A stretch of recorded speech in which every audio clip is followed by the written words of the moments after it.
ഒരു അവാർഡിനായിട്ട് മറ്റേ ഇഗ്വാനെ കൊണ്ട് നമ്മള് മഞ്ജു അപ്പൊ അന്ന് ജാക്കി ഷ്രഫ് ഉണ്ട് നടൻ.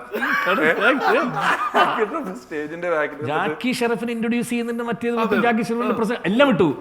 ജാക്കി ഷെറഫും ബാക്കിയൊക്കെ വിട്ടു. എല്ലാം വിട്ടു. ജാക്കി ഷെറഫ് സ്റ്റേജിന്റെ ബാക്കിൽ വന്നിട്ട് ഇങ്ങനെ കാണിക്കുന്നുണ്ട്.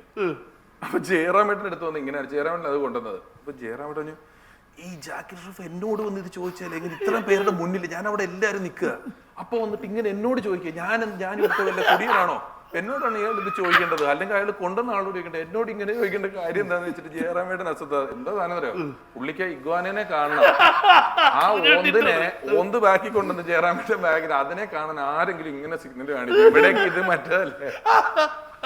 ഞാൻ പറഞ്ഞു ചേട്ടാ അത് പുള്ളിക്ക് ഓന്തിനെ കാണിച്ചു, പുള്ളി അതിനെ കളിപ്പിച്ചിട്ട് പോയി.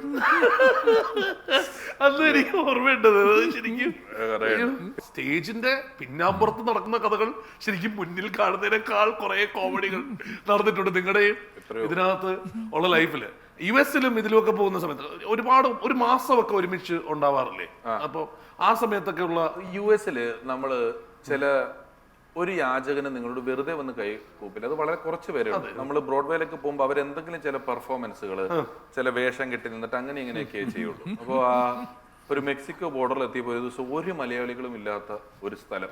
അപ്പൊ ഞാന് ജയറാമേട്ടൻ ഇറങ്ങുമ്പോൾ ഞങ്ങളുടെ വണ്ടിക്കകത്ത് ജയറാമേട്ടൻ കൊട്ടുന്ന ഗിഞ്ചറ, ഇങ്ങനെ വെച്ച് കൊട്ടുന്ന ദർബുക്ക്, അങ്ങനെ ധർമ്മജന്റെ കുപ്പി വീണ് ഒരാള് വീണ് ആശുപത്രി. അത് വേറെ കേട്ടോ.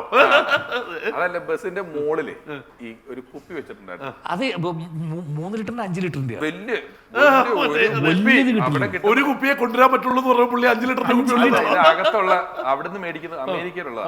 ഇവന് ഇത്തിരി പൊക്കക്കുറവുള്ളതുകൊണ്ട് ഇവൻ ഈ ബസ്സിന്റെ ആ മോളിത്തെ തുറക്കുന്ന സാധനം നമ്മൾ തുറക്കുന്നൊരു തുറക്കില്ല. ഇവൻ എങ്ങനെയോ കയറി തുറന്നതും ബസ് ഒരു വളവ് വിളിച്ചിട്ട് അത് നേരെ താഴെ അടി പ്രിയാമണി ഇങ്ങനെ ഇരിക്കുക.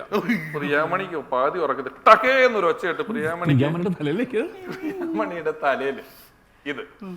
അപ്പൊ അത് കഴിച്ച് പ്രിയാമണീനെ ഒരു ആശുപത്രിയില് കഴുത്ത് കെട്ടി പ്രിയാമണീനെ ആശുപത്രി കയറ്റി.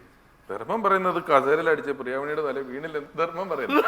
എന്നിട്ട് ഇത് കൊണ്ടുപോയി കഴിഞ്ഞിട്ട് ഈ സമയത്ത് എന്ത് ചെയ്യണമെന്ന് ഞങ്ങൾക്ക് ഇവർ ആശുപത്രി പോയി 1 മണിക്കൂർ മിച്ചം കിട്ടിയപ്പം ജയറാമേട്ടൻ ആ കൊട്ടുന്ന സാധനം എടുത്തു, ഞാൻ ആ ഇഞ്ചറി എടുത്ത് ആ റോഡ് സൈഡിൽ ഇരുന്ന് കൊട്ടി അക്ഷരാർത്ഥത്തിൽ അമേരിക്കക്കാരെടുത്ത് ഞങ്ങൾ യാചന നടത്തി ഒരു $140.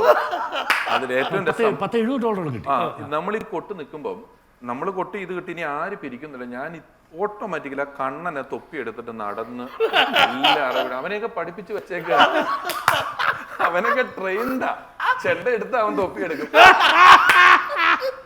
ആ കുടുംബത്തിന് അത് പഠിച്ചു നിൽക്കുന്നവനാ.